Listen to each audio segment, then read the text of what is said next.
You are watching the Neuro-Affirming Conversation Hour for outreach and support. The Humanities 101 Foundation welcomes you.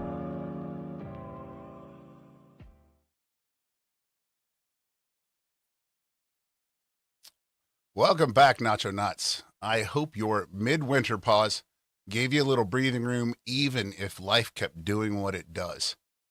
We're picking up right after Groundhog's Day, that annual little ritual where a small animal is asked to predict the mood of the season. And somehow we all nod along like this is perfectly normal. But honestly, I, as a humanities professor, love what it symbolizes. This is the hinge point of the year, the moment when the winter is still very real, yet the light has started to shift. So today, we're going to hold both truths at once. It's okay to feel a little tired, and it's okay if something in you is ready to begin again. That's the whole point of midwinter. Midwinter is strange because it's not just a weather season. It's a nervous system season. The days are short, the air's sharp, and even when we're safe and warm, something ancient in us still notices the dark. And that's part of why humans keep inventing seasons to gather right here in the middle.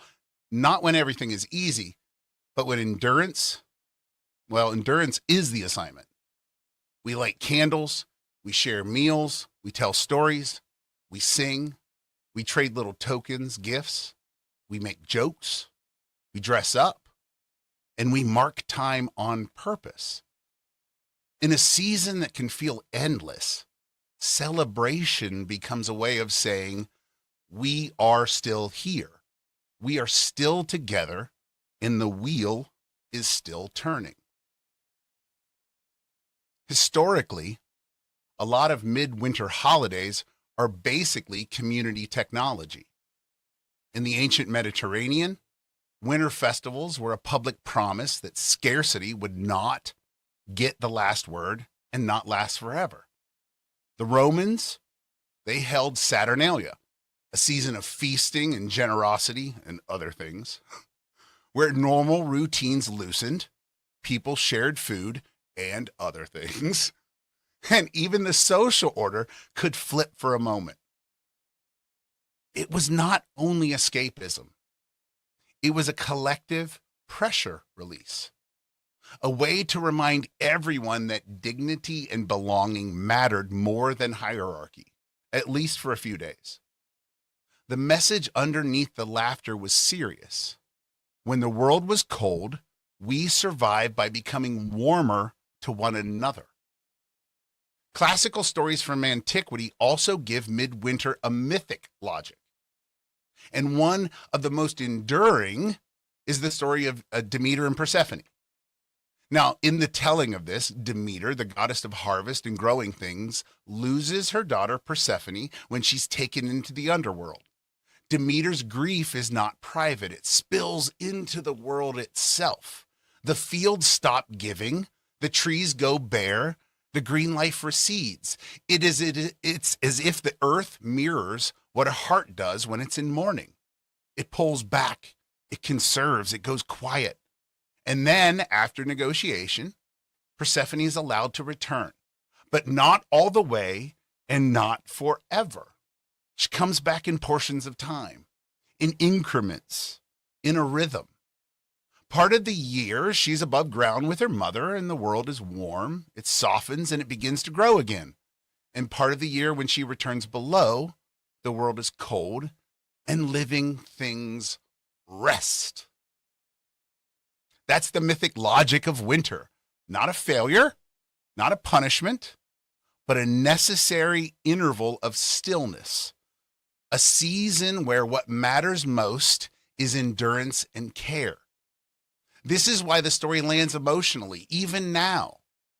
Many of us know what it is like to have a season of descent, when everything feels dim and heavy and our capacity shrinks.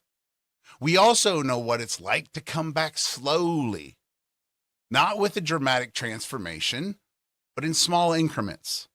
A little more energy, a little more laughter, a little more hope, a little more willingness to try again. Midwinter sits right in that tension. We cannot rush the return, but we can prepare for it. We can tend the ground. We can sow seeds. We can keep the flame. And we can tell the story again because it teaches patience. It reminds us that cycles are not a verdict of our worth. They're patterns. And patterns mean you're not broken. They mean you're moving through. And that's why midwinter celebrations are not only about cheering up. It's about choosing meaning when the calendar feels like a tunnel, or worse, a cave. Our ancestors used firelight and ritual to make the dark navigable. We still do, even with electric lights and packed schedules, because the deeper need has not changed. We need reminders of hope that are concrete, not abstract. We need small ceremonies that say rest is allowed, community is real, and your internal season deserves respect. So if you're coming back from a midwinter break feeling behind, foggy, or tender, let this be your permission slip. The point of the season was never constant productivity. The point was to carry the flame together until the light returns. And here's the twist that ancient calendars understood too. We do not only mark the darkness when the world is literally dark. We also mark it when the world is blazing bright. Midsummer, for all its sunlight and late evenings and overflowing green, still makes room for the shadow side of human being. And being human. In fact, that is part of the wisdom of seasonal ritual. The bright seasons can fool us into thinking life is simple, permanent, and safe.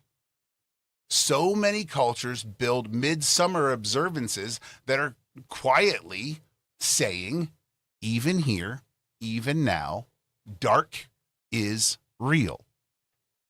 Think about it. When the sun is at its highest, it is also beginning its slow turn back towards shorter days. The peak contains the first hint of decline. Ancient people watched the pivot with reverence because it mirrored a truth we tend to avoid. Joy and vulnerability are not opposites. They live in the same room, sometimes in the same chair. So midsummer festivals become a different kind of lantern. Bonfires and dancing are not only about abundance, they're a way of looking straight at impermanence and choosing celebration anyway. So if midwinter says, we will survive the dark together, midsummer adds, we will not deny the dark even in the light. Both seasons teach the same skill from two different angles. Meaning making. The calendar becomes less about weather and more about wisdom. In winter, we practice patience and endurance. In summer, we practice gratitude without illusion. And in both, we practice the deeply human art of carrying a flame, not because we're certain, but because we belong to one another. Midwinter can be a test, but not the kind where you square up against monsters and win by force. It's not a heroic battle story. It's a quieter test. It's the kind of test you do not even realize you're taking until you look back and notice that you made it through. Midwinter tests our relationship to time. It asks whether you can live in a not yet without panicking, whether you can tolerate the slow middle, the part of the story where nothing seems to be happening, but yet everything is still unfolding. It tests your ability to trust process over proof. The buds are not yet visible, The ground looks asleep, it looks barren, it looks dead, and yet the work of becoming is still underneath the surface doing its becoming. Midwinter also tests our relationship to ourselves. It asks gently but persistently whether you can stop treating your lowest energy season like a personal failure. Can you let your body and brain downshift without adding shame on top of fatigue or on top of the few pounds you're extra carrying? Can you hear the difference between I am lazy and I am depleted? This is not a test of courage. It's a test of compassion. It is learning to be a safe person to yourself when you're not at your most impressive. And finally, midwinter tests our relationship to community. When life contracts, we learn what actually sustains us. Not the big promises, not the perfect routines, but the small rituals. A check-in text, a shared meal, a familiar voice, a space where you don't have to perform wellness to become. In that sense, midwinter is a truth teller. It shows us what support systems are real. And it invites us to become that kind of steady warmth for others, too. So yes, midwinter is a test, not the fight the demons, but the keep the flame kind. Not the conquer kind, but the continue kind. Not the prove yourself kind, but the practice care kind. And if that is a test, then every small act of gentleness counts as a passing grade. And if that sounds like a different kind of test than the old battle myths, it is. It's also a clue that there's more than one way a story can guide a life. And that's where some of the learning comes in this week. And that's where Joseph Campbell becomes useful for us. Not as a script we have to follow, but as a lens. He spent his career noticing that across cultures, people keep telling stories with the same deep architecture. Moments of departure and return, seasons of confusion and clarity, thresholds you cannot avoid, and transformations you cannot force. What matters for our purpose is that the dark in myth is rarely just evil. In many traditions, it's the unknown, the unchosen, the place where certainty disappears and you have to live by something deeper than momentum. Darkness is the cave, the underworld, the wilderness, the long night, the abyss. It's where the story stops rewarding you with immediate feedback and starts asking a different question. Can you stay present when you do not feel powerful? Can you keep going when you do not feel like the main character? And then light is not simple victory either. It's integration. It's return with insight, with new capacity, with a more honest relationship to yourself and others. It's the moment where you do not just escape the dark, you learn what it has to teach. And in that sense, light and dark are not enemies. They're collaborators in the making of you as a human being. So when we talk about midwinter as a test, we're talking about the part of the mythic pattern that happens inside everyday life. The season itself becomes the threshold. The quiet becomes the teacher. And the goal is not to defeat everything. The goal is to come back to yourself with more gentleness, more clarity, and more willingness to carry warmth into the world, even when the world feels cold. And to make that idea a little bit more concrete, it helps to know what Joseph Campbell actually argued. Because Campbell was a scholar of myth who noticed that these stories from different cultures shared that similar backbone. And he called this backbone the monomyth. And most people today know it as the hero's journey. You might have learned about it in high school English class. But it's not one specific tale. It's a map of how change happens, especially the kind of change that costs something. In the hero's journey, an ordinary person starts in an ordinary world. Then something happens that disrupts the familiar. And it's a call, a crisis, a question that will not leave you alone. And often there's hesitation, denial at first, because most of us do not volunteer for transformation. But eventually the hero crosses a threshold into the unknown, a new territory where old rules do not work. And this is where the story fills with tests, mentors, allies, losses, and lessons. Not because the universe is being dramatic, but because growth requires friction, fire, pressure. Somewhere in the world, and somewhere in the middle of this story, at the deepest point, this is the moment when the hero faces what feels like the hardest truth, the greatest fear, the most disorienting uncertainty. Campbell sometimes describes this as entering a cave, and it's part that resembles midwinter.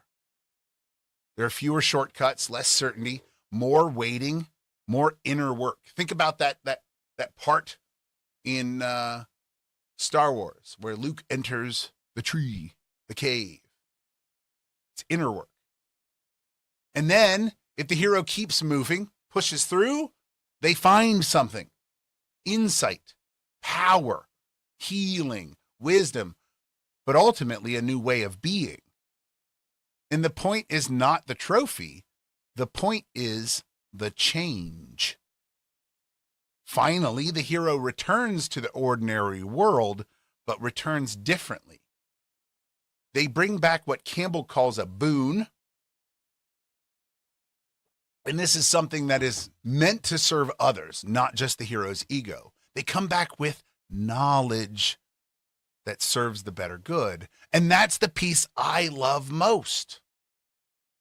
The hero's journey is not about being special.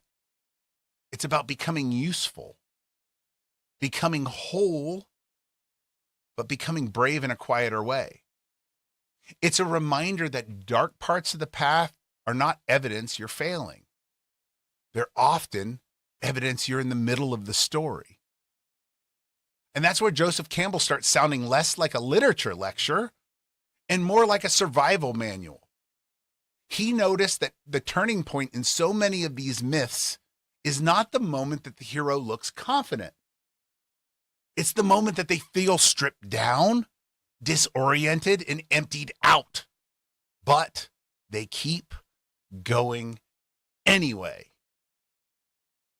And that's why one of his most bracing lines is, quote, "The dark night of the soul comes just before revelation. When everything is lost and all seems darkness, then comes new life and all that is needed," end quote. In other words, the dark is not always a sign you missed your chance. Sometimes it's the threshold right before something clarifies, something clicks. Not because the universe is handing out prizes, but because when the usual supports fall away, we finally see what's real. And midwinter can feel like that. The external world is quiet. The internal world gets louder. You notice what you've been carrying. You notice what has been missing. You notice what matters. And that's the same insight behind another Campbell line, quote, "The cave you fear to enter holds the treasure you seek," end quote. And the cave is not a dragon's lair. It's the conversation you keep postponing. It's the grief you keep minimizing or ignoring. It's the boundary you keep negotiating away. The part of you that you think is too much or not enough. But as we learn also, the treasure is rarely shiny. It's usually something like self-respect, honesty, relief, or a truer kind of peace. And then Campbell pushes it even further. Quote, "It is by going down into the abyss that we recover the treasures of life," end quote. The abyss in this frame is not punishment. It's depth. It's what happens when we stop skating across the surface and finally let ourselves feel what we feel, name what is true, and accept that healing is often an inside job before it ever becomes an outside change. So if midwinter is this test, Campbell helps us name what the test actually is. Can you stay with yourself in the dark without turning that darkness into a verdict? Can you enter the cave without shaming yourself for being afraid? Can you go down into the abyss without believing you will live there forever?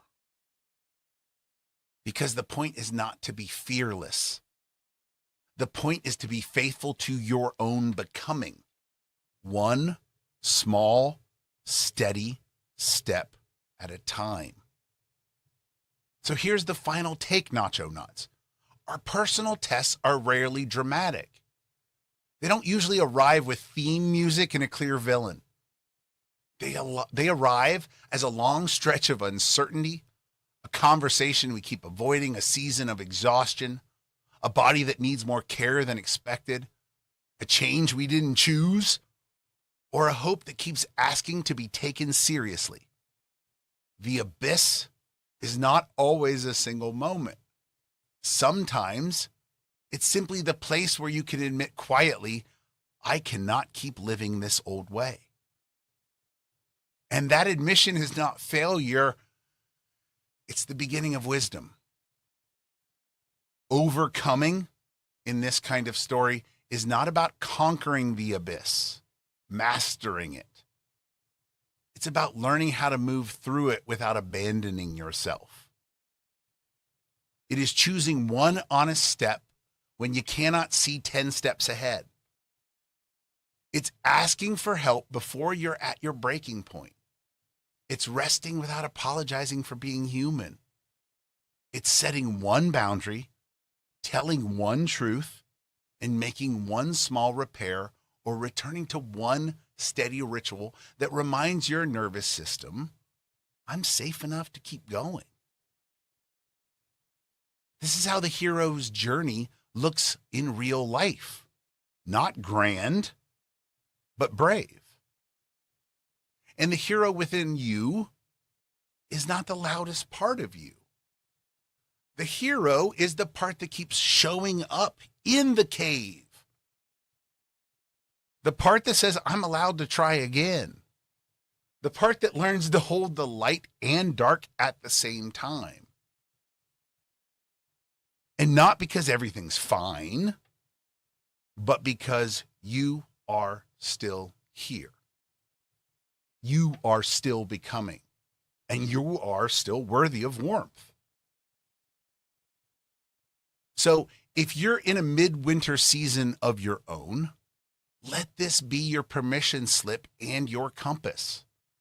Don't rush the return. Don't shame the descent. Carry the flame the way our ancestors did, with community, with ritual, with small acts of meaning that make the darkness navigable. And when you find yourself standing at the edge of the caves, afraid, uncertain, tired, remember this. The hero is not someone else. The hero is you. In the moment, you choose to keep going with gentleness. And you come back from the abyss with something that can help you and the people you love. And before we close today, again, here's your weekly participation. You can answer this question in the YouTube comments, in the podcast chat, or wherever you're listening. But this week's theme was midwinter as personal test, not battle. But a season that asks us to keep the flame. So here's the question. What is one small flame you can carry this week? And by flame, I mean one gentle, realistic action that helps you move through your current season with care. It can be practical, emotional, spiritual, or relational. It can be tiny. It can be something like a boundary, a rest plan, a check-in with a friend, a 5-minute recess, or one honest step towards something you've been avoiding. Doesn't have to be impressive. It just has to be yours. Drop your answers in the comments. And if you have the capacity, and I hope you do, add one kind line to someone else's response. Because sometimes the flame we are carrying is simply reminding another person that they are not alone, that they're seen, that they matter. Today's episode was an invitation to see midwinter differently, not as a slump you have to apologize for, and not as a season you have to power through, but as a very human stretch of the year that asks for endurance, gentleness, and meaning. We talked about why people across history have created midwinter rituals.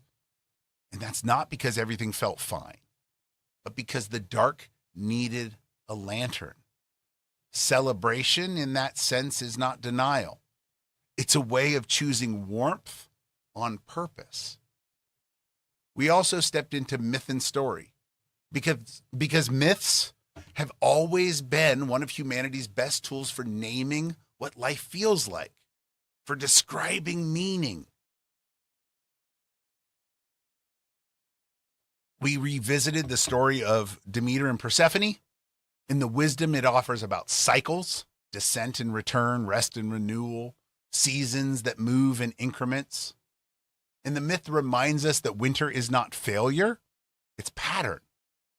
And pattern means you are not broken. It means you're moving through. You're working as planned. And from there, we talked about Joseph Campbell and the hero's journey, the monomyth. Not as a rigid formula, but as a lens for understanding personal change.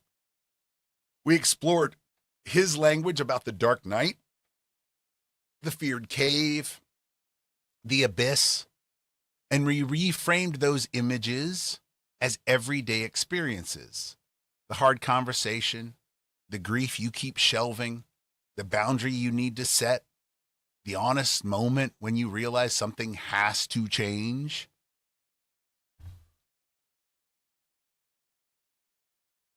We name the real test of midwinter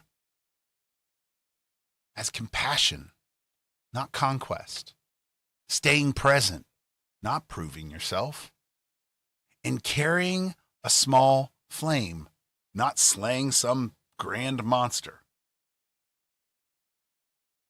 So as you move into the rest of the week, let the takeaway be simple.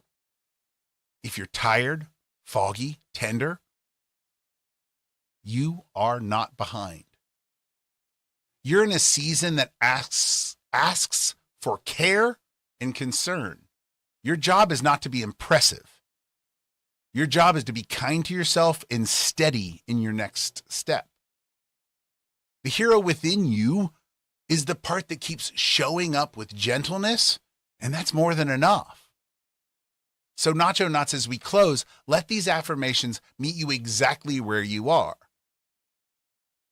If I'm in a midwinter season, I'm not failing. I'm resting. I'm recovering, and I'm gathering strength. The quiet in my life is not emptiness. It's a necessary pause where my mind and body can catch up, recalibrate, and breathe. I do not have to fight my way through the dark to deserve the light. I can move gently. I can move slowly. I can take one small, honest step at a time. Progress is still real, even when it is quiet. The cave I fear is not proof that I am weak. It is proof that something matters. I can approach hard things with support, with patience, and with self-respect. I'm allowed to ask for help, to take breaks, and to return to work when I am ready. The abyss is not my home. It is a passage. What I feel today is information, not a verdict. I can hold sorrow and hope in the same hands. I can carry a small flame even when I cannot carry everything. I am not broken. I am in a cycle. I am learning how to honor my seasons and trust my return. And I'm becoming, day by day, the kind of person who brings warmth into the world, beginning with myself. I'm allowed to be human with my limits. My needs do not make me difficult. My needs make me honest. I can care for myself without earning it first. I can release the pressure to be impressive. I do not need to perform wellness to be worthy of belonging. I am enough even in my slow, dark, cold seasons. Even if my energy is low, my value is not. Even if my progress is small, my courage is real. Showing up in any form counts. I can choose one small flame today, one kind choice, one boundary, one breath, one message to someone safe, one step towards what heals me. I can let the light return in increments. I don't have to force a transformation. I can trust the slow thaw, the gradual easing, the steady coming back. I belong to myself. I can be on my own side. I can speak to myself with the same warmth I offer others, and that warmth is allowed to change my life. And that's where we'll leave today, Nacho Nuts. So if this season feels heavy, let it be heavy without turning into judgment. You don't have to sprint through winter to prove that you are worthy of spring. Carry one small flame. Let it be enough for today. Let it be enough for tonight. So take a slow breath before you go. Unclench whatever you can, your jaw, your shoulders. Drink a little water. Put your feet on the floor and remind your body that you are here and you are safe in this moment. Wherever you are on the path, you are not alone. So until next time, Nacho Knots, carry the flame, take the next kind step, and keep coming back to yourself, for yourself. Have a great week. Thank you for joining us. See you next week. The views and opinions expressed in this video are solely those of the creator and do not reflect the views of any institution, employer, or affiliated organization.